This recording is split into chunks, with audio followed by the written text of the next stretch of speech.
Reprenons donc le résumé un petit peu de ce qu'on a vu hier.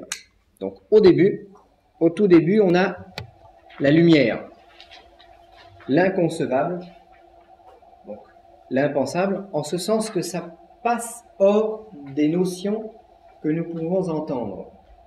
Donc c'est le Dieu dont on ne peut prononcer le nom. En fait, on ne pourra à ce niveau-là que parler par négation. Il n'est pas telle chose ou il n'est pas telle autre. C'est le Dieu tout-puissant. Et ça s'arrête là. Alors ce Dieu tout-puissant, donc il va être hors du temps et hors de l'espace. Pour lui, les notions de temps-espace n'existent pas. À la limite, il est encore, lui, cet inconcevable, il est encore plus simple que la plus simple des créatures existantes. Il est au-delà même de toute idée de simplicité, de toute idée d'unité. Il est avant l'unité. Comme il possède toutes les forces, toutes les puissances, il possède également la faculté de créer. Et il va, de nature, en toute simplicité, créer le Fils qui va être, lui, d'une incroyable simplicité. Donc si l'autre est au-delà de la simplicité, lui, il est l'être le plus simple. Le Fils sera dans un temps fixe, c'est-à-dire un temps qui ne bouge pas. Ça signifie qu'il ne peut accomplir les actions, ou toutes les actions, que de manière simultanée. Il fait tout en même temps. Donc en même temps, il crée quelque chose, il engendre ce qu'il a créé, etc., etc. Donc il est cette incroyable simplicité dans le temps. Et il est également un espace, mais un espace unitaire. On va peut-être dire aussi un espace fixe. Il ne peut donc aller d'un point à un autre. Le Fils, ce premier-né, ne peut voyager. Il ne peut voyager dans l'espace et il ne peut voyager dans le temps.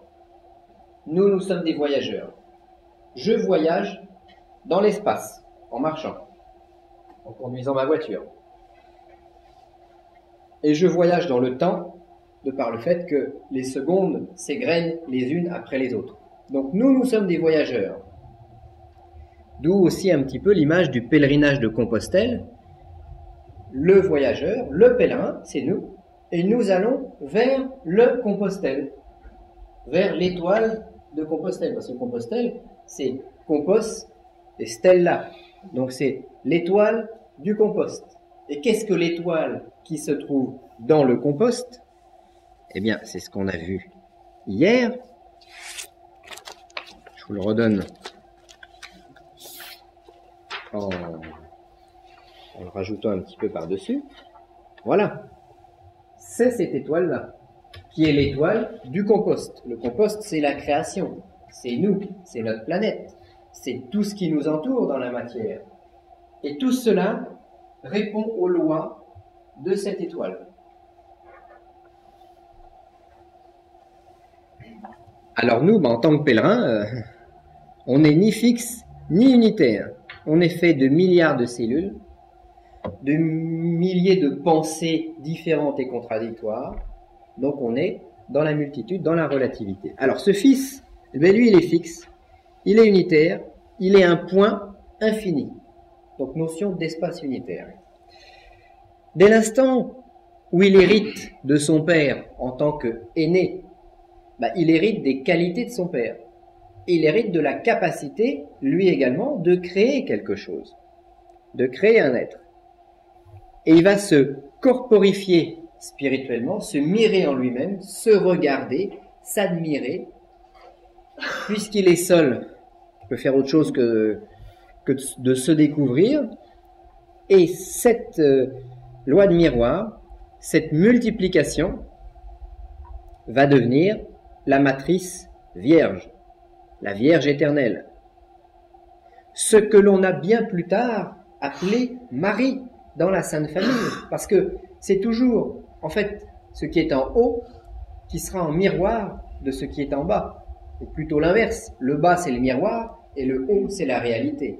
Donc, la Sainte Famille répète l'image des acteurs de cette comédie dont nous sommes, j'allais dire victimes, je dirais dont nous sommes un petit peu les pantins, nous sommes un peu les dindons de cette farce que Dieu joue. Donc cette matrice vierge, cette Vierge éternelle, eh bien, elle vit dans un instant, dans l'instant du Fils, donc dans un temps fixe, sauf que elle, étant un petit peu plus dense dans ses vibrations, va avoir une espèce de frémissement fixe, un petit peu comme notre cœur va battre sur place. Et puis dans l'espace, eh bien, la notion de point va devenir une espèce de frisson infini. Elle va frissonner parce qu'elle est connue depuis toujours et à jamais par le Fils, par son roi. Elle est la reine, lui le roi. Donc elle frissonne. Et c'est de ce frisson que vont naître bientôt les bulles éthériques, origine des mondes. Et donc là, ce que j'ai symbolisé par des pointillés, c'est le passage de l'abîme entre l'éternité et l'infini et les limites qui vont y avoir maintenant, qui vont être notre état de relativité. Alors on l'a vu hier, le pain et le vin. Qu'est-ce que le sang qui circule dans cette création? Qu'est-ce que le sang qui vivifie la création? Eh bien, c'est tout simplement ce Fils. Il est le sang. C'est son sang qui vivifie toute la création. Et comme on l'a vu hier, puisqu'il est unitaire, ce Fils, puisque son centre, son pourtour, sa chair, c'est exactement le même état, bah son sang, c'est lui. Parce qu'il ne peut être constitué de deux éléments, il est constitué d'un élément unique. Donc, le sang, c'est le Fils. C'est lui qui vivifie la création par son sacrifice, en quelque sorte. Et le pain, eh ben, ça va être cette Vierge, ça va être l'énergie de cette Vierge matrice, de cette Vierge éternelle, qui connaît ce vin, ce sang, qui en exulte et qui va créer ensuite des mondes à son image. Donc, nous avons le sang, la chair. On pourrait presque dire les racines, la racine de l'esprit, la racine de la matière. Mais ce n'est pas de la matière ici, c'est une corporification spirituelle. Nous aurons donc le calice, la patène, le vin, l'hostie. Donc l'hostie représente cette Vierge, ce pain, cette nourriture céleste, nourriture de notre âme, et le Fils, nourriture de notre esprit. Donc, en premier lieu, quand on va communier dans une Eucharistie, eh bien on va communier à ces deux créatures primordiales, à ces deux êtres qui n'en font qu'un.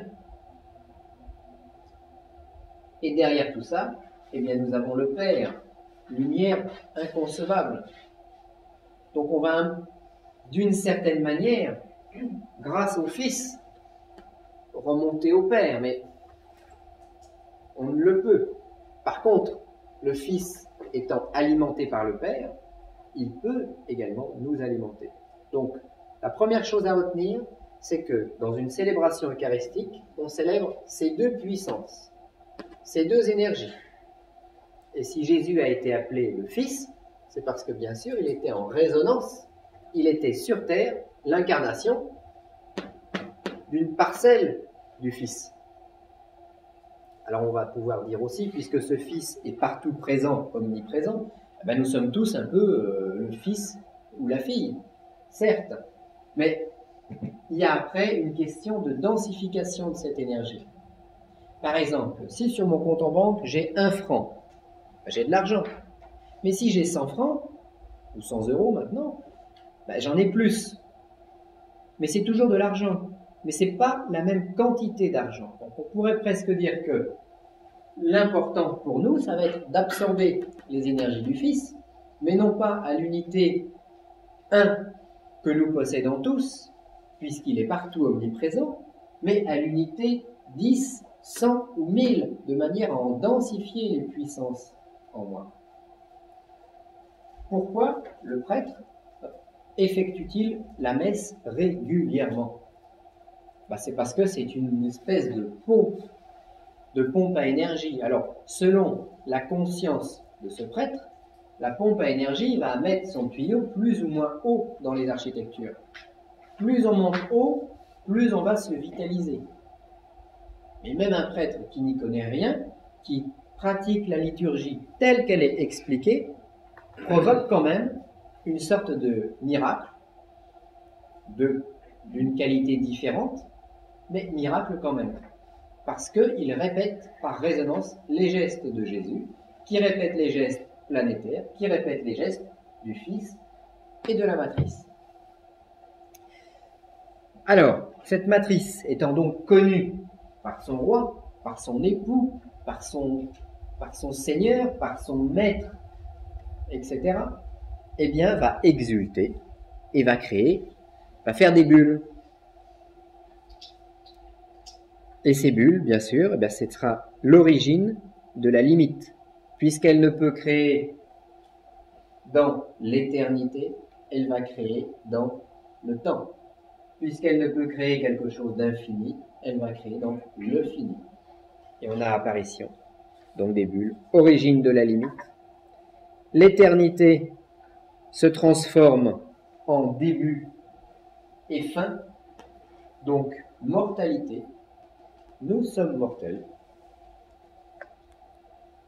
spirituellement ou corporellement. Corporellement, c'est sûr. Spirituellement, selon la manière dont on va user du temps qui nous est imparti. Alors, on peut voir, si on regarde tout en haut, on a une lumière qui est hors temps, hors espace. Donc là, ces notions n'existent pas. Ensuite, on a un instant éternel, et ensuite, on a fin de l'éternité et début de la mortalité. Donc à chaque fois, on atrophie la lumière, et la lumière se manifeste dans des systèmes de plus en plus petits, de plus en plus loin de ce Père éternel, inconcevable, intraduisible. Donc l'éternité se transforme en mortalité, et l'infini se transforme en espace limité, donc naissance de la forme. La forme ne peut exister que dans le fini, et non dans l'infini.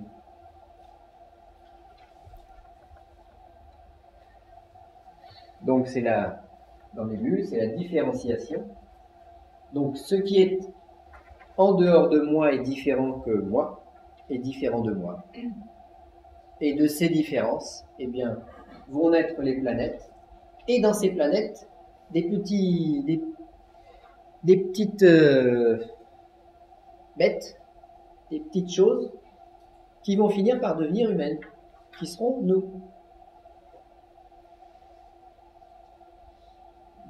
Alors, si on a eu le vin et le pain au niveau de l'éternité et de l'infini, nous aurons à nouveau, répétition, le vin et le pain au niveau des bulles éthériques, au niveau de l'origine, au niveau des mondes limités.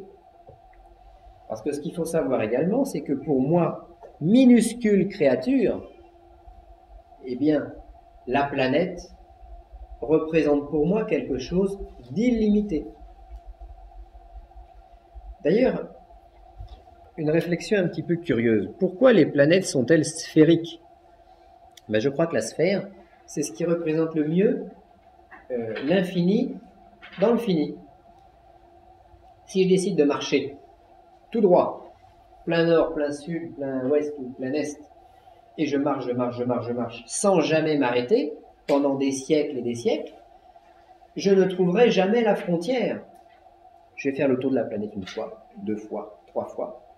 Il n'y a aucun mur qui va représenter la limite. Donc la sphère, c'est un petit peu la forme de l'illimité dans la matière. Donc, bulle éthérique, comme nous l'avons vu. Et bien sûr, ces bulles éthériques, eh bien nous allons avoir, donc on va le mettre comme ça plutôt. Premier jour de la création, parce que ce qui nous intéresse de manière très égoïste, c'est la création de notre monde, de mon monde à moi. Et si je suis né telle année, eh bien, je peux même me poser la question, le monde existait-il avant ma naissance? On me dit que oui, mais je n'en ai pas la preuve réelle. Je ne l'ai pas vu de mes yeux, le monde avant le jour de ma naissance. Donc mon monde personnel, il va commencer à partir de ma naissance. On essaye de se torturer un peu l'esprit pour y faire rentrer des choses. Donc, ma planète, c'est la Terre, les autres planètes m'intéressent nettement moins. Ma planète, c'est d'abord une bulle cristalline, une bulle d'éther, donc toujours du même matériau dont est fait le corps de cette Vierge éternelle. Le corps de la Vierge, c'est l'écran blanc. Et la Terre cristalline, c'est la bulle.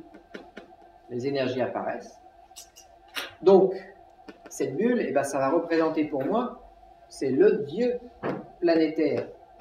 C'est la concentration de la divinité supérieure sous forme d'une sphère qui est maintenant limitée. Donc, c'est lui le Fils planétaire.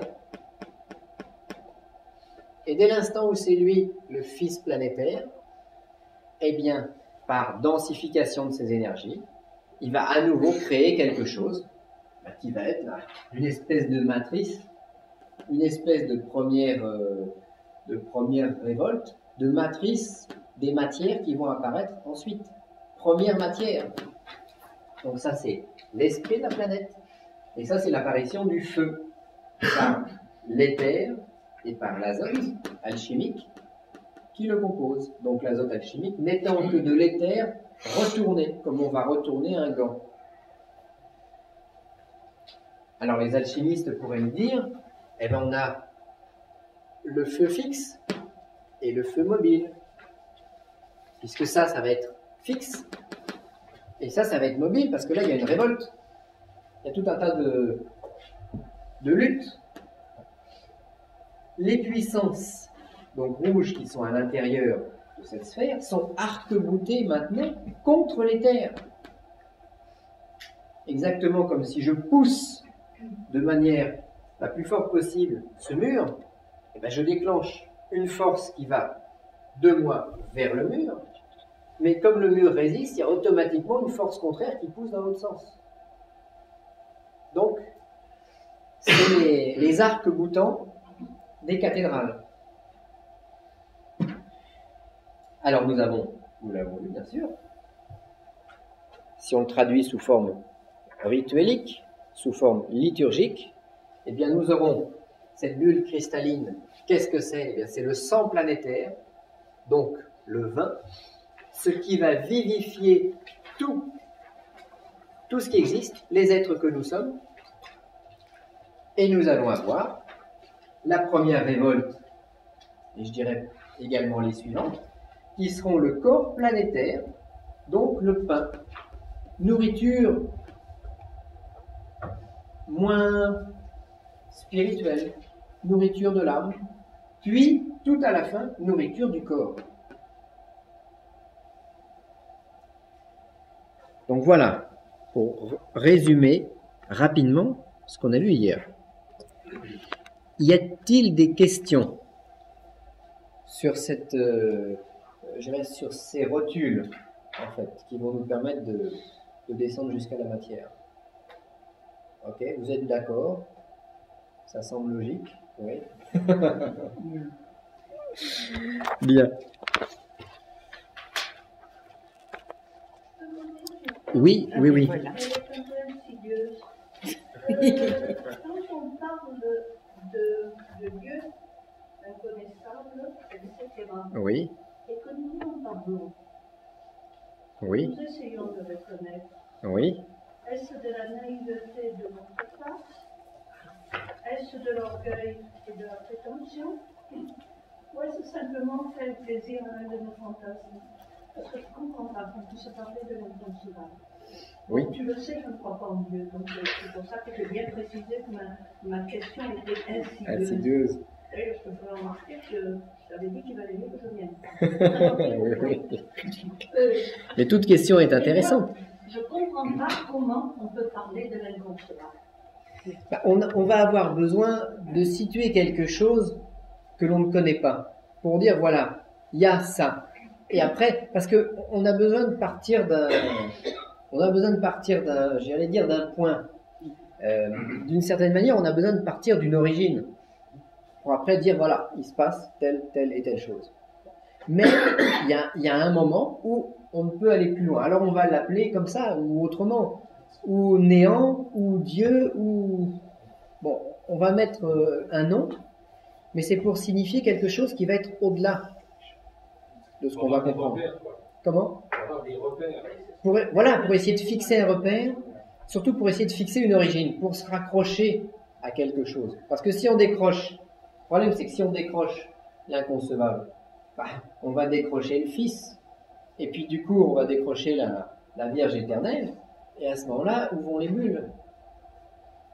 Donc, en fait, cette espèce de système métaphysique, c'est progressivement, je pense, inscrit dans l'esprit humain, en constatant ce qu'il y a ici-bas. Et en constatant que ici-bas, il y a quelque chose, on a pensé qu'il y avait autre chose derrière. Et par les tests, on s'est aperçu qu'il y avait un visible, un invisible, etc. et toute une recherche. C'est une question de mots, en fait, je crois. Alors c'est vrai qu'il serait un peu péché d'orgueil de parler de quelque chose d'inconcevable, ou d'essayer de le... Mais s'il est inconcevable, peut-être qu'on peut en ressentir quelque chose. Peut-être pas le concevoir avec Voilà. l'intellect. Peut-être qu'on peut le pressentir, intuitivement se dire que, bon, mais sans arriver à mettre des mots. Oui. Oui, sur le plan physique, il n'y a pas de feu, mais sans feu. Oui, voilà. Voilà. Tout le système remonte. En fait, tout le système repose sur le fait qu'il n'y a pas de fumée sans feu, il n'y a pas d'horloge sans horloger. Je crois que c'est Voltaire qui nous disait ça, etc., etc. Et qui fait que, bon, j'existe, donc j'existe, et surtout de manière très planifiée. Comment ? J'existe physiquement. Physiquement, mais tu sais pas si tu existes dans l'esprit. J'existe physiquement. J'existe physiquement. Et je m'aperçois que mes organes fonctionnent, que les planètes tournent les unes autour des autres sans toutes s'entasser dans un tas, dans un coin de l'univers. Donc j'imagine qu'il y a une loi qui va régir tout ça. Et cette loi, c'est une loi invisible. Exactement comme si je prends mon stylo et que je le fais tomber, je constate la chute du stylo. Je n'ai pas vu la force qui a tiré mon stylo par terre ou sur la table.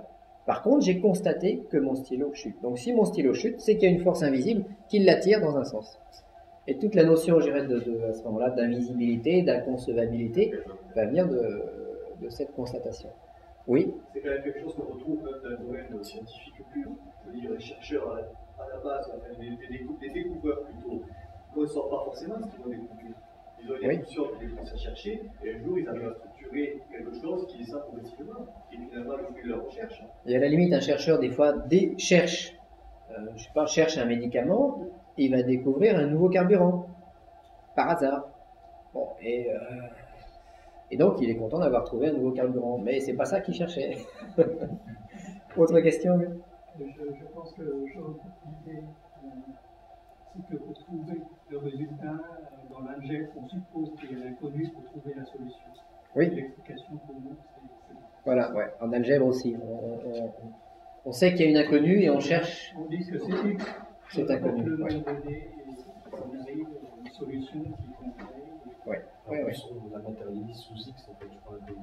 Voilà, oui, en plus, bon, on peut s'amuser en se disant qu'on matérialise l'inconnu sous la forme de X. Alors, X, c'est, encore d'autres choses qui symboliquement peuvent être intéressantes. De toute façon, dès l'instant où nous provenons de tout ça, on ne peut échapper à la loi, on ne peut échapper aux signatures, on ne peut échapper aux alphabets, qui sont des alphabets, qui sont des signes. Alors, les Égyptiens nous diraient des signes magiques. puisqu'en Égypte, hein, l'écriture, c'est automatiquement magique. Bon, nous, on a séparé un petit peu la magie de l'algèbre, de toutes nos sciences, mais c'est inscrit au plus profond de nous, au plus profond des ténèbres, il y a la loi. Au plus profond de la souffrance qu'on peut avoir, de l'injustice que l'on peut vivre, il y a cette loi divine et spirituelle. Alors là, c'est aussi souvent très difficile à avaler, parce que quand on souffre de quelque chose, on se dit, mais mon Dieu, tu m'as abandonné. Mais pas du tout. Dieu est toujours là. Il est omniscient, omniprésent partout. Donc, il sera toujours là. Mais c'est nous qui avons du mal à le voir. Et c'est nous qui n'aimons pas souffrir, et c'est normal. Donc, on va essayer de faire descendre ce fils et cette matrice dans notre calice et dans notre hostie.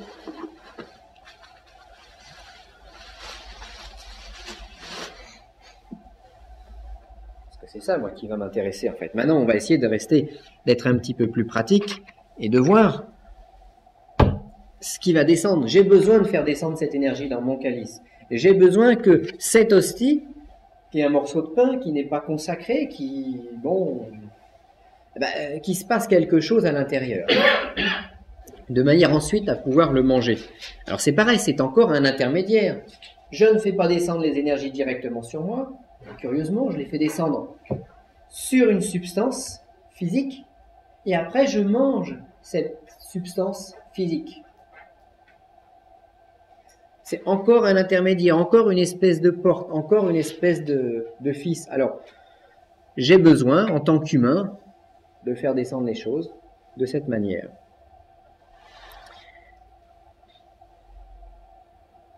Alors, on pourrait aussi également, dans les notions de fils, sans vouloir compliquer, mais une petite ciselure supplémentaire. On pourrait imaginer, parce qu'il y a plusieurs raisonnements. Moi, je vous ai dit, voilà, le vin, le pain.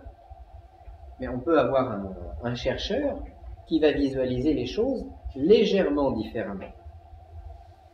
On pourrait se dire que tout étant dans tout, tout va être vin et pain, esprit et matière. À partir de là, on pourrait peut-être imaginer que ce qu'il y a au-dessus de cette ligne en pointillé, c'est-à-dire les acteurs infinis et éternels, pourraient représenter le vin, tandis que les acteurs finis, les bulles, les planètes, représenteraient dans ce cas-là le pain. Donc, nous aurions du vin sans forme, représentant symbolique des choses qui n'ont pas de forme, et puis une hostie ronde, un disque, le disque solaire, nous diraient les Égyptiens, cette hostie qui représenterait les mondes finis, les mondes planétaires, les bulles. Et à ce moment-là, je communierai sous cet aspect à l'infini par le calice et au fini par l'hostie, par le pain. Tant il est vrai que ce qui compte en fait dans ce type de recherche, c'est de découvrir sa propre conception du pain et du vin, s'il s'agit de l'Eucharistie, mais sa propre conception s'il s'agit d'autre chose. Il ne s'agit pas ici dans ce stage de vous dire, voilà, le vin c'est telle chose et c'est immuable, ça ne peut changer, et le pain c'est telle autre chose, ça ne peut changer. Non, ça ce serait du dogmatisme, ça ce serait un peu sectaire. Ce qui compte, c'est de vous donner des éléments pour alimenter votre recherche personnelle, de manière à ce que, dans votre conception de l'univers, vous ayez ce qui vous correspond. Et je suis absolument certain qu'un prêtre qui célébrerait une messe à caractère plus métaphysique, ou tout du moins avec cette conscience métaphysique, qui nous dirait, pour moi le Fils, c'est dans le calice, et la Vierge, c'est l'hostie. Et si nous avions un autre prêtre qui célébrerait, en ayant dans sa pensée le principe que le Fils est la matrice, c'est l'infini et l'éternité, ça correspond au vin, tandis que les mondes finis, début et fin, espace limité, correspondraient au pain, auraient tous les deux des résultats très intéressants sur le plan de la théurgie déclenchée et sur le plan des puissances qui vont descendre. Ce qu'il faudra après, c'est reprendre toutes ces notions et essayer de les affiner personnellement, de trouver dans votre... d'aller chercher au fond de vous-même, dans votre structure, ce qui vous correspond. Alors c'est pareil, le rituel de l'Eucharistie, on va l'étudier cet après-midi, il est fixé. On a un début, un milieu, une fin, on a des phases qui sont codifiées de manière très précise. Alors tout ça, c'est bien pour alimenter la foule, parce que la foule, il lui faut une liturgie précise, fixée. C'est également le principe des phénomènes égrégoriques, qu'on va un petit peu étudier tout à l'heure. Mais en dehors de ça, le chercheur ou la chercheuse, parce que pourquoi on écarterait toujours les femmes de ces histoires? Le chercheur ou celui qui est en voie initiatique chrétienne ou gnostique ou autre, eh bien va devoir se créer sa propre conception de ces choses, et c'est ça qui va devenir opératif. Donc la conception du pain et du vin que nous étudions au cours de ce stage, c'est une conception métaphysique, mais ce qui compte, c'est ce que vous allez en trouver, ce que vous allez en découvrir, et ce qui va en découler pour vous personnellement. Et vous pouvez aller, je dirais, quelque part moins loin. Celui qui se dirait, bon, moi, le Fils inconcevable, enfin le Père inconcevable, le Fils incroyable, la Matrice Vierge, j'y comprends rien. Moi, ça me parle plus. Il y a la première bulle et la deuxième bulle, planétaire. Et bien, celui qui va, par exemple, célébrer ou assister à une messe avec cette conception-là, va recevoir à la hauteur de ses lèvres, à la hauteur de qui il est, à la hauteur de sa compréhension, de sa connaissance, de sa prise de conscience d'aujourd'hui, il va recevoir le sang planétaire et le pain planétaire. Et ce que je reçois aujourd'hui, ça me permet d'être plus dense, d'avoir plus de puissance pour ce que je vais recevoir demain. Et peut-être que dans 5 ans, si vous recevez ce sang planétaire, ce pain planétaire, eh bien, ça va commencer à vous alimenter l'esprit et l'âme, et dans quelques années, vous allez peut-être avoir une conception différente des choses. On monte l'échelle barreau par barreau, c'est-à-dire qu'on est obligé dans notre petitesse de grimper, de s'accrocher au premier barreau, puis au deuxième, puis de céder du deuxième pour essayer de grimper sur le troisième, etc. Ce qu'il faut surtout dans notre cheminement, c'est ne jamais s'arrêter en se disant « ça y est, j'ai trouvé la vérité ».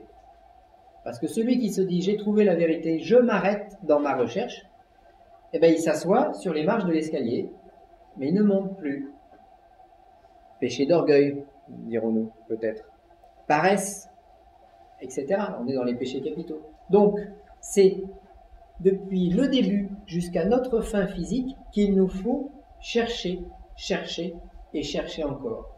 Et qui que nous soyons, quelles que soient les études que nous ayons faites, quel que soit notre âge, quel que soit notre sexe, quelle que soit notre façon de penser, quelles que soient nos racines, etc. Ce qui compte, c'est d'avancer sur cet escalier, c'est de grimper, en fonction de qui nous sommes. Alors là, il va dire, oui, mais moi, j'ai pas fait d'études, j'ai du mal à comprendre. Peu importe qu'on ait du mal à comprendre ces choses ou pas, ce qui est certain, c'est que lundi, après ce stage, vous aurez des notions plus affinées de certaines choses que ce que vous aviez avant. Donc, vous avez fait un pas. Et si vous travaillez ces notions, eh ben, vous allez faire un pas plus grand par vous-même. C'est ça qui compte. C'est pas de se dire, je suis plus ou moins. Il ne faut pas avoir de complexe ni de supériorité, ni d'infériorité. Ça, c'est totalement obsolète, je dirais. Ce qui compte, c'est de progresser soi-même. Ce qui compte, c'est que quand je vais me retourner pour me dire qui étais-je il y a 3 ans, il faut que je puisse me dire, il y a 3 ans, j'en tenais une sacrée couche. Bon.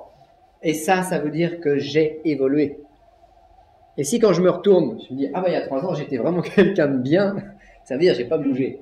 Et qu'il est grand temps de me mettre en chemin. Donc c'est ça, hein, c'est la seule possibilité, c'est de se retourner pour regarder derrière soi, pour regarder qui on était.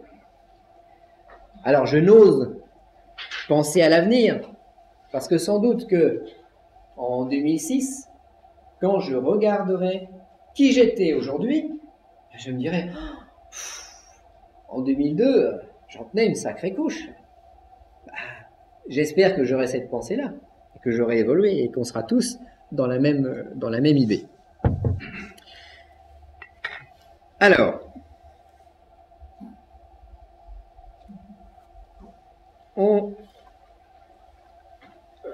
faut rester. Alors, il y a aussi une chose très importante, c'est qu'il faut garder le sens de l'humour dans notre progression spirituelle. Parce que sinon, comme on va découvrir des choses qui sont pas forcément, qui vont pas nous faire plaisir. Hein, quand on voit, bon, qu'on soit d'accord ou pas, mais quand on voit que dès que les bulles apparaissent, on a la mortalité, bon, ça ne nous fait pas plaisir. Alors, je pensais, moi, que j'étais immortel, par nature. Alors, ce qui est très curieux, aussi, c'est qu'un enfant se croit immortel. Et puis, progressivement, plus on vieillit, à un moment, on découvre qu'on n'est pas immortel physiquement. Au début, on ne pense pas à ça. Bah donc, c'est cette notion de mortalité de début et de fin. Bon, c'est pas très agréable de se dire, mais alors, parce que si on applique la fameuse sentence « ce qui est en haut est comme ce qui est en bas », ben ça signifie que si on a une mort en bas, on a une mort en haut. Et ça, c'est moins agréable. D'où la notion de l'humour, pour ne pas désespérer sur ces choses. Et puis, il faut finir par rire de soi. Et hein, c'est le meilleur humour, c'est de rire de soi-même et de rire de cette bonne farce que Dieu nous a faite.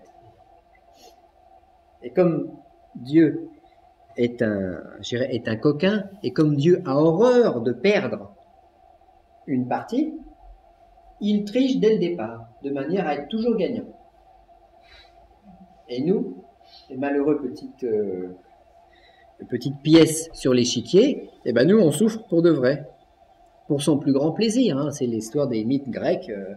Et voilà, Ésos, hop, il va faire un héros quelque part, et puis après, sur ce héros, eh ben, il arrive plein de choses, plein de problèmes, etc., etc. Donc nous sommes des petits pions, et nous essayons de tirer notre épingle du jeu, au mieux de nos possibilités, et au mieux des possibilités de la règle du jeu. Parce que si Dieu est un coquin, il veut toujours gagner, il nous a laissé des petites portes, mais des portes dérobées, des portes cachées. De cette manière-là, si on ne cherche pas, on ne peut pas les trouver. Mais il y a quand même des petits passages secrets qui nous permettent non de tricher, puisque c'est lui qui a établi les lois. Donc même si on a l'impression de tricher, en fait, ça fait partie de la règle du jeu. Mais ça peut nous permettre d'échapper au sort du commun des mortels. Alors, maintenant, on va attaquer un autre principe. Donc, principe maintenant de l'égrégore. Parce qu'on s'aperçoit que notre monde chrétien, même si à l'origine il y a un fils, une matrice, des bulles, etc., nous sommes quand même, nous, dans un système égrégorique. Alors si Jésus est la porte, la pierre d'achoppement, la pierre de fondement, eh bien l'égrégore chrétien en sera les multiplications. Alors, pour ceux qui ont fait un petit peu d'alchimie, eh bien, il y a l'obtention de la pierre, et à partir de l'instant où on obtient cette pierre, on va multiplier cette pierre. C'est presque le principe de la vie éternelle. Dès l'instant où on va avoir accès, en quelque sorte, à une grande longévité, ben on va essayer de multiplier cette longévité. On est tous dans cette recherche-là, ici, dans cette pièce.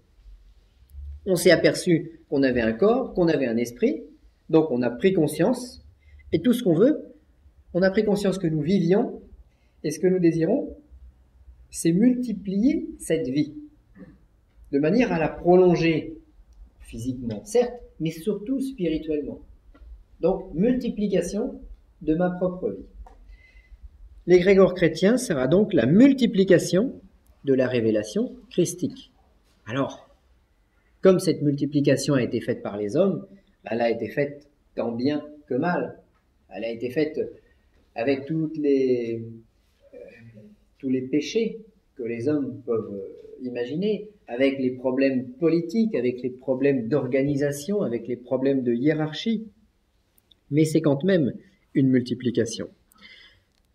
Quand un alchimiste crée sa pierre, à partir de l'instant où il a créé sa pierre, il va l'utiliser.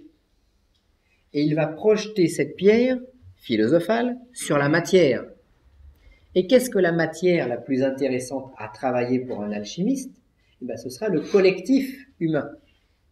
D'où l'idée encore du rédempteur.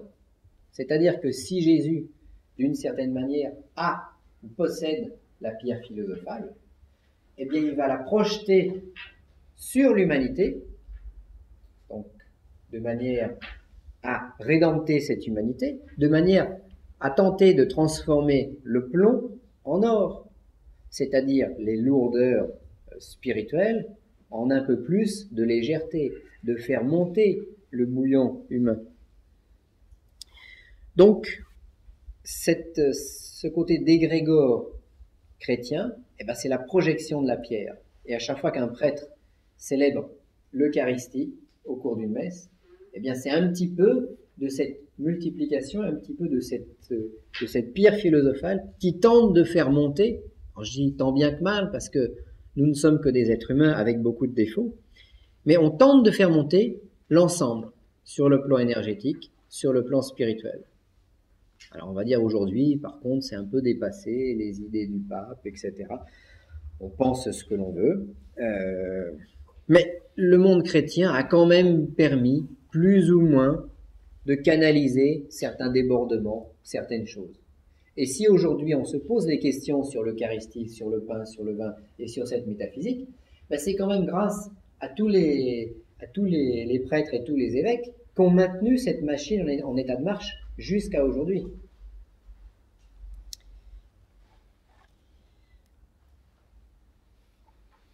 Alors, une petite question qu'on peut se poser également. Quand je vais manger l'hostie, peut-on manger l'éternité? Peut-on mettre un coup de dent dans l'infini? Que c'est ça la curieuse notion en fait qu'on est en train de développer avec cette Eucharistie. C'est qu'on veut manger un morceau d'éternité, on veut manger un morceau d'infinité. Alors, dès l'instant où nous avons franchi cette limite que nous avons sous forme de pointillé dans notre schéma, cette limite entre l'éternel et le mortel, entre l'infini et la forme, nous sommes, nous, dans cette relativité. La relativité, qu'est-ce que c'est? C'est noir, blanc, noir, blanc, noir, blanc. C'est des couples. Et on sera toujours relatif. Relatif, qu'est-ce que ça veut dire? Ça veut dire qu'on ne sera jamais éternel au sens divin du terme. On sera toujours limité dans une forme et limité à un début et à une fin. Par contre, ce début et cette fin, c'est là où on essaye de tricher avec la loi de Dieu. On a un début, on a une fin. On dit, bon d'accord, Seigneur, j'accepte d'avoir un début et d'avoir une fin. Mais ce que je voudrais, c'est que tu me prêtes un élastique de manière à pouvoir étendre le temps entre ce début et sa fin, et cette fin. Donc, tout l'artifice, en fait, va être à ce niveau-là, c'est-à-dire que l'humain, qui de toute façon est relatif, va tenter, en mangeant une parcelle d'éternité, d'obtenir une demi-éternité. Nous ne pouvons être des dieux. Mais, alors, comme on peut être des dieux, on voudrait n'être que des demi-dieux. Il faut quand même faire des efforts, parce qu'à l'origine, on est des hommes et des femmes ordinaires. Et on veut être des demi-dieux, donc avoir accès à une demi-éternité, sorte d'éternité relative. dans la seule éternité absolue de ces êtres qui forment la toile de fond. Et puis ils doivent s'ennuyer quand même, parce qu'ils font toujours la même chose. Donc, bon, ils ont de la chance et ils n'en ont pas en même temps. Nous, on a la chance de pouvoir vivre plein d'aventures. Eux, non. Eux, ils ont la chance de pouvoir nous regarder vivre des aventures. Et ils doivent certainement nous envier par moments. Et nous plaindre à d'autres peut-être. Donc, le but, c'est d'obtenir, comme diraient certains adeptes du zen, donc certains alchimistes qui ont été des grands chercheurs dans ce domaine, obtenir une longévité supérieure à la moyenne. Alors il y a deux voies de la longévité. Il y a des voies de longévité physique, par des techniques respiratoires, par des techniques de vampirisation des autres, etc. Mais ça, c'est des voies qui sont, je dirais, plus des ténèbres. Et puis vous avez des voies spirituelles, qui sont de tenter d'obtenir la longévité spirituelle de mon esprit. Alors, une toute petite parenthèse sur ce que nous disent justement certains orientaux à ce niveau-là. Donc, dans les voies d'éternité ou de longévité, zen, on dit la chose suivante. On est constitué d'un corps, et on est constitué d'un esprit, et puis d'un certain nombre d'enveloppes de corps invisibles entre cet esprit et ce corps physique. Certains de ces corps sont mortels, et certains de ces corps sont plus durables. Le problème de la mort, c'est qu'il va y avoir une dispersion de ces énergies. L'esprit retourne à l'esprit du Père, l'âme X retourne dans ce réservoir, l'âme Y retourne dans tel autre réservoir, et je suis éparpillé. Donc mon individualité a disparu. Et ils cherchent, eux, à maintenir la cohésion de certaines parties de ces âmes. Donc cohésion autour de l'esprit de certaines âmes. Alors, je crois qu'ils ont les âmes végétatives et les âmes animales. Mais bon, je dirais des erreurs si je voulais entrer plus dans les détails. Par contre, c'est exactement ce principe-là que les initiés ont cherché de tout temps, c'est-à-dire maintenir la cohésion de mes cellules spirituelles, maintenir la cohésion des petits atomes éthériques qui constituent mon esprit. Et en maintenant cette cohésion, je maintiens ma longévité ou mon éternité. J'accède à l'éternité relative à la demi-éternité qui m'était promis si je travaillais bien. C'est le jackpot, c'est celui qui gagne au loto spirituel. On ne gagne pas au loto spirituel. On travaille et donc on obtient un résultat. Mais on ne gagne jamais. On ne gagne que ce qu'on mérite. Donc, cette idée de longévité, c'est une forme d'immortalité relative. Alors,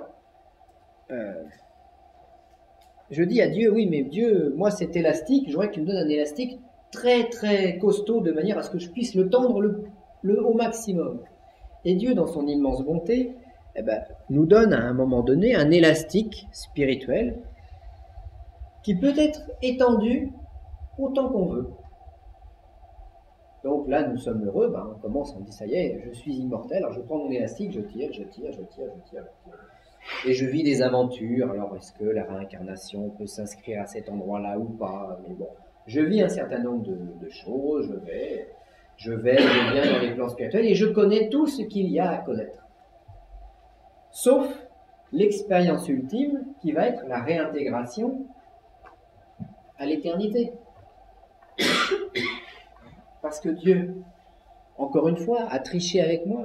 Parce qu'il sait très bien qu'une fois que j'aurai tout connu, eh bien la dernière extase, ce sera celle de le connaître lui, dans chacune de mes cellules, de me fusionner en fait au Père éternel, de retourner en fait dans le Graal ou dans le calice, pour m'y fondre.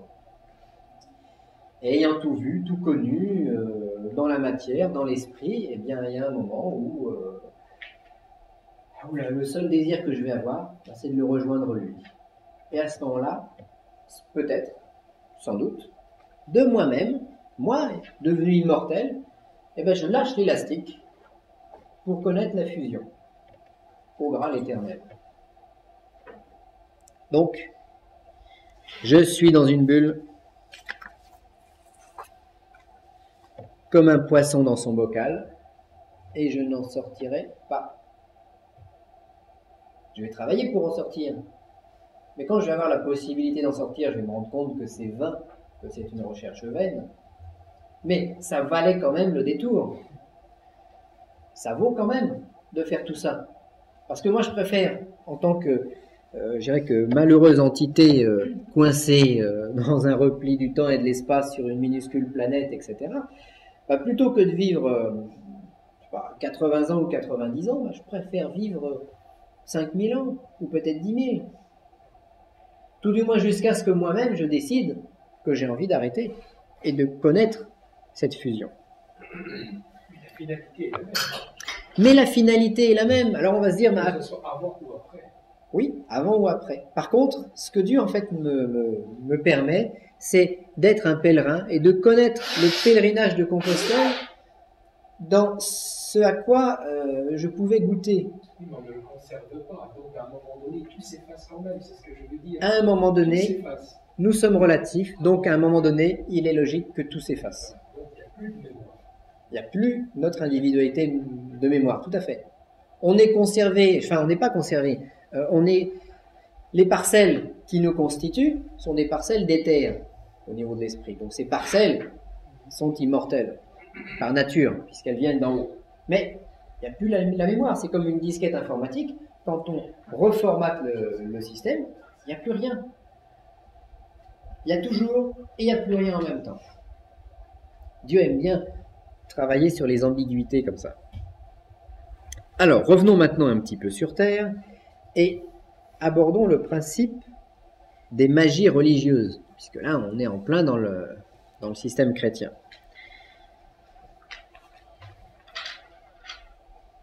Alors, qu'est-ce qu'un égrégore? Bon, vous savez tous, on va faire une petite pause pour faire pas une pause.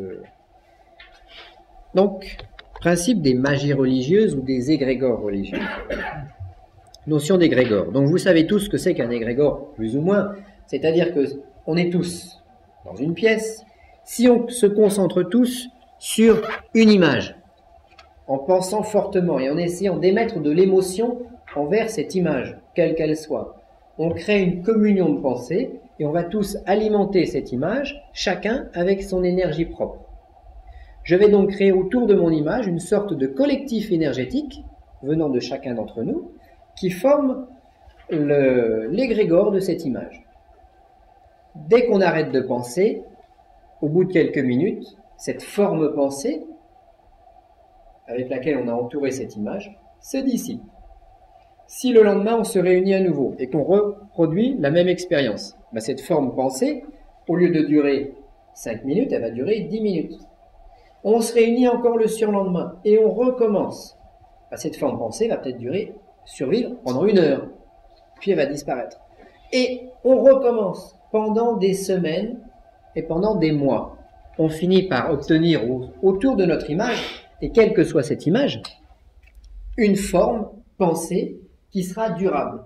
Elle aura suffisamment d'énergie pour survivre d'une de nos concentrations à la suivante. Et imaginons qu'on soit nombreux, puis qu'on fasse du prosélytisme et qu'on arrive à convaincre d'autres personnes de visualiser, de se concentrer sur notre image. Alors, au lieu d'être 10, on va être 20, puis 30, puis 50, puis 200, puis 500.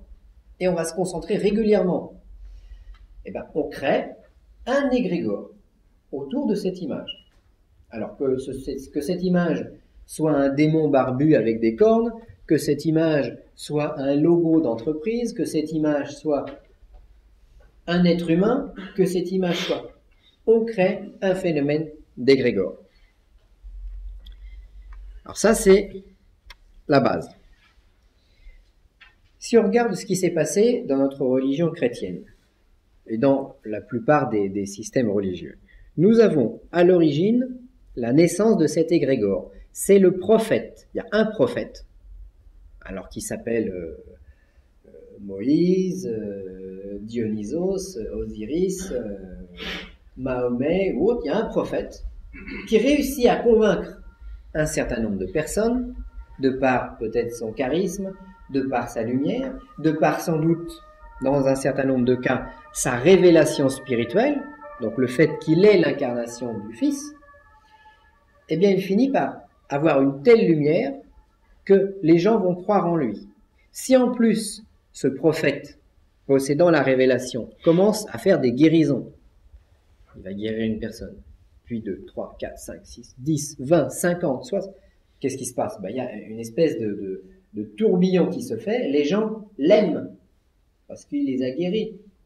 Si après il commence à chasser les démons, à exorciser, on va encore plus l'aimer parce qu'il nous a sauvés de telle ou telle chose. On va en parler aux frères, à la sœur, aux parents, aux enfants, et ça crée un phénomène, je dirais, de masse. Si en plus cet individu, cette personne, ce prophète, va enseigner, va parler de spiritualité et va parler à mon âme en même temps qu'à mon esprit, eh bien, je vais y croire de plus en plus, je vais avoir la foi. Et donc cette foi, cet amour, cette science va créer un phénomène d'égrégore autour du prophète.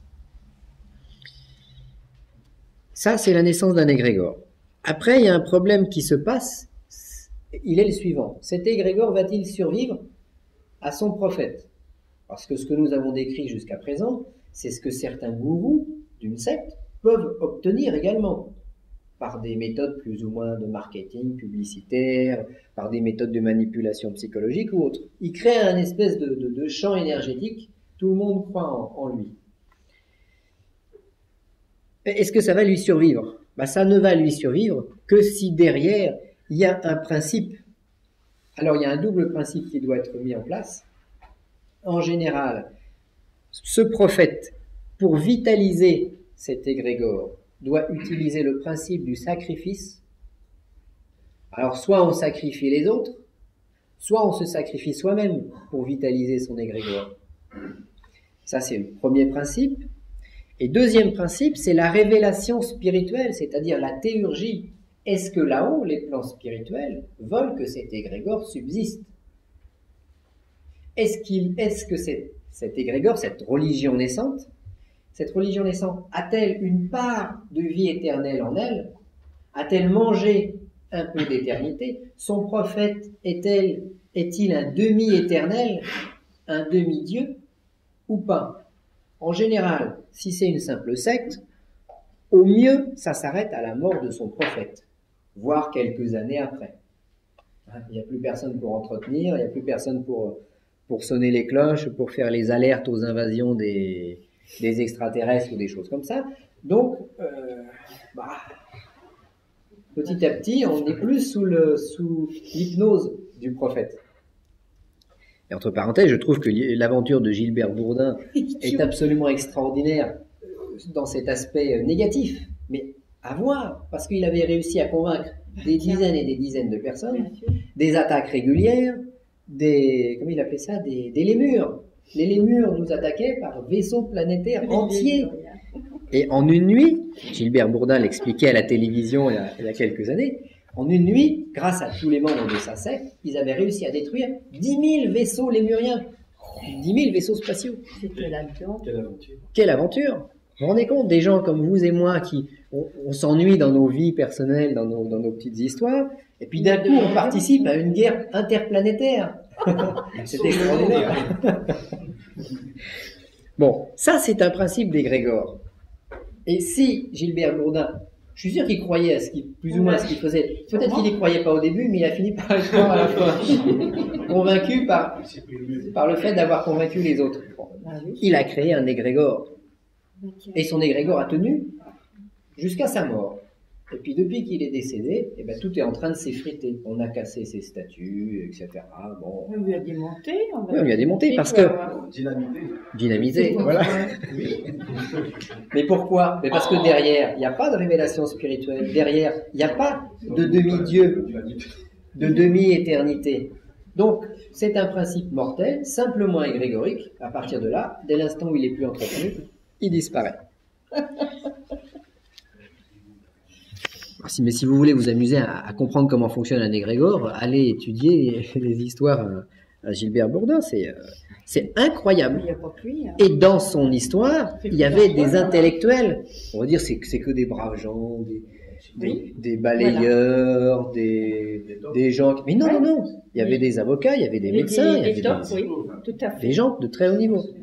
Mais alors là, il faut dire que comme on a détruit le Mandarin, les catastrophes sont arrivées, vous voyez les inondations, etc. Donc ça peut continuer. Il y a un nouveau prophète qui arrive. Oui, voilà. Pour que ça fonctionne, il faut que quelqu'un avec un grand charisme reprenne la place de Gilbert Bourdin. Mais bon, n'empêche que le système, il est quand même en chute. Alors, dans certains cas, il faut, voilà, des sacrifices de sang, et deux, puisqu'il y a sacrifice de sang, il faut aussi des sacrifices d'immortalité. C'est-à-dire qu'il faut sacrifier le sang, mais sur les deux plans, sur le plan du sang éternel, de l'éther, et puis peut-être du sang physique de son prophète. Alors, si on prend notre belle religion, on s'aperçoit en effet que Jésus-Christ a versé son sang et qui a permis, je dirais, de donner une sorte d'exemple de dynamisation spirituelle et matérielle de son principe, du principe chrétien. Ensuite, pendant quelques dizaines ou quelques centaines d'années, ça a été les martyrs. Ça a été de nombreux chrétiens qui se sont fait massacrer pour ne pas renier leur foi et qui ont vitalisé eux aussi cet égrégore chrétien par leur sang versé, par leur foi allant jusqu'à la mort. Il faut savoir que dans le monde chrétien, les persécutions, elles ont toujours eu lieu. Il y a toujours eu des chrétiens qui ont été persécutés pour leur foi. Les dernières grandes persécutions, c'était plutôt, je crois, en Russie. S'il y a des historiens, ils nous diront ça. En Russie, pendant le communisme. On a fermé les églises, on a assassiné les prêtres. Donc, sacrifice au niveau du sang. Ensuite, pour qu'un égrégore soit puissant et fonctionne correctement, il faut un entretien régulier. Tout comme votre voiture, vous l'emmenez régulièrement chez le garagiste. Vous regonflez les pneus régulièrement. À partir de là, cet entretien, qu'est-ce que ce sera? Ce sera un culte codifié. C'est ce qu'on a fait en 325, là, au Conseil de Nicée. On a codifié le culte. Parce qu'avant, chaque évêque faisait un peu ce qu'il voulait. Chaque évêque respectait une liturgie assez personnelle. Et ils se sont dit, non, si on fait comme ça, on va finir par faire... ce n'était que des schismes. Donc, il a fallu... Certains qui avaient des idées politiques derrière ont tenté de réunifier les choses et de dire, voilà, nous allons pratiquer l'Eucharistie de cette manière. Nous allons célébrer telle chose. Nous allons écarter les femmes. Nous allons empêcher les prêtres de se marier, etc. Donc, on codifie. Il faut également hiérarchiser. On a dit, maintenant, on va séparer les fonctions. Il y aura le diacre, le prêtre, l'évêque, et puis plus tard, il y aura le lecteur, le portier, l'exorciste. Il y a même eu, je crois, pendant une période, le guérisseur, c'est-à-dire que ceux qui faisaient des guérisons par magnétisme, ils étaient récupérés dans l'église et ils recevaient le don de guérir. Comme ils l'avaient déjà, ça fonctionnait très bien. Mais de manière à hiérarchiser le système. Ensuite, mais ce n'est pas suffisant tout ça, il faut continuer à le nourrir, cet égrégore. Donc, il y a nécessité d'avoir des prières nourricières. Alors, les prières nourricières, c'est quoi? Ça va s'appuyer sur la foi. Parce que dans l'égrégore, on va le voir, il y a une hiérarchie spirituelle qui se passe dedans. Mais il faut alimenter en énergie. Donc les prières nourricières, c'est les prières qui vont être soutenues par la foi. Je prie la Sainte Vierge. Pour mes petits problèmes personnels, mais surtout en la priant, je vais lui donner une certaine énergie émotionnelle. Il y a le rosaire. Le rosaire, c'est extraordinaire, comme machine à alimenter sur un plan de base, sur un plan purement énergétique. Le rosaire, c'est quoi? C'est les mantras tibétains, c'est les moulins à prière. C'est des systèmes qui sont là, qui sont des systèmes très répétitifs, même s'ils contiennent une révélation. Ce n'est pas des choses négatives, mais c'est des systèmes qui permettent d'alimenter en énergie de base. Parce qu'il est vrai que le fidèle moyen, alors vous ne faites pas partie des fidèles moyens puisque vous essayez de penser à quelque chose. Le fidèle moyen, c'est celui qui ne cherche pas à comprendre, et puis on lui dit, voilà, tu fais ça, et lui, il croit et il le fait. Ben, c'est lui qui va alimenter l'égrégore en énergie de base. Alors il y a aussi une chose importante, c'est la foi émotionnelle. Je prie la Sainte Vierge et d'un coup je sens qu'il se passe quelque chose, je me mets en état de transe. Donc c'est une foi, mais qui doit être une foi émotionnelle. Et les femmes, je crois, ont énormément apporté à l'égrégore chrétien sur ce plan-là, sur le plan d'une vibration cardiaque. Et puis quand l'égrégore est suffisamment constitué et puissant, eh ben nous allons avoir la contagion des vocations religieuses. Ça va fonctionner par contagion. D'un coup, il y a une brave jeune fille qui avait décidé de se marier, d'avoir des enfants, d'avoir une vie normale. Elle se réveille un matin, puis elle dit non, je veux devenir l'épouse du Christ. Je veux entrer en religion. Je veux devenir une sœur, une moniale. Et puis, elle y va. Et elle offre sa vie. Elle offre tout ce qu'elle a, tout ce qu'elle va vivre à cette religion, qui va lui redonner sur un plan spirituel. Mais elle va donner en énergie. Donc, c'est les vocations religieuses de différents niveaux. Parce que chacun va apporter et va recevoir selon la hauteur de ses propres lèvres. Si vous avez un métaphysicien du style de saint Thomas d'Aquin, il va entrer en religion, bien entendu. Mais lui, il va faire un petit peu peut-être comme on fait aujourd'hui, comme on a fait hier, c'est-à-dire qu'il va chercher à comprendre comment ça fonctionne, pourquoi. Il va tout démonter. Et donc ça va devenir un théologien, un métaphysicien de la religion. Alors que un brave moine qui est un peu limité sur le plan de la compréhension, un peu limité en esprit, lui, il va apporter sa foi, et puis il va entretenir ça sur le plan de l'énergie. Donc chacun apporte quelque chose, et chacun reçoit en fonction de ce qu'il a apporté. Alors là-dedans, on a bien sûr après le rôle des prêtres.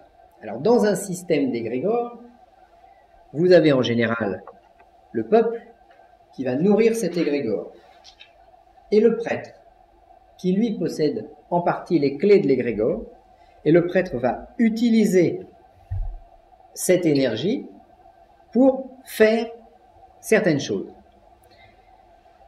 Et qu'on soit dans n'importe quelle religion, ça fonctionne pareil. Le prêtre a la clé, mais le prêtre a donné sa vie à l'égrégore. Tandis que le commun des mortels, lui, il donne pas sa vie, donc il n'a pas les clés. C'est une espèce de, je dirais, un petit peu d'échange. Le rôle du prêtre, ça va être de prendre cette énergie et de faire des choses.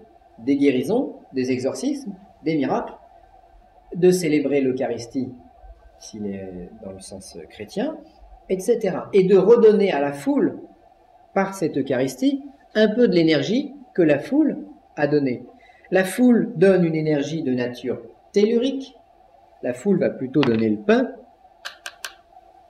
et le prêtre, par la célébration de l'Eucharistie, va faire descendre des énergies spirituelles et va tenter de donner à cette foule le vin. En sachant que le rituel eucharistique est fait de telle manière que si le collectif, si la masse populaire apporte le tellurisme, eh bien, en échange, on lui donne de l'hostie. On évite de lui donner du vin. Donc, il apporte du tellurisme, on lui donne un pain, je dirais, habité par l'esprit, mais il ne communie pas comme le prêtre. Alors maintenant, pour se faire une petite idée de la puissance de l'égrégore chrétien. Alors, on l'avait déjà expliqué dans un séminaire, on va y revenir parce que c'est intéressant. Puissance d'un égrégore. Aujourd'hui, en France. En France, aujourd'hui, on a 20 000 prêtres. Et si on considère qu'il y a à peu près 10 millions de chrétiens pratiquants, allant à la messe assez régulièrement, nous avons 20 000 prêtres multipliés par 500 fidèles qui célèbrent toutes les semaines. Donc si on a 500 fidèles à peu près dans chaque église, ben, ça nous fait 10 millions d'unités par semaine. Alors même s'il n'y avait pas de révélation spirituelle derrière, il s'agit là déjà d'un puissant égrégore.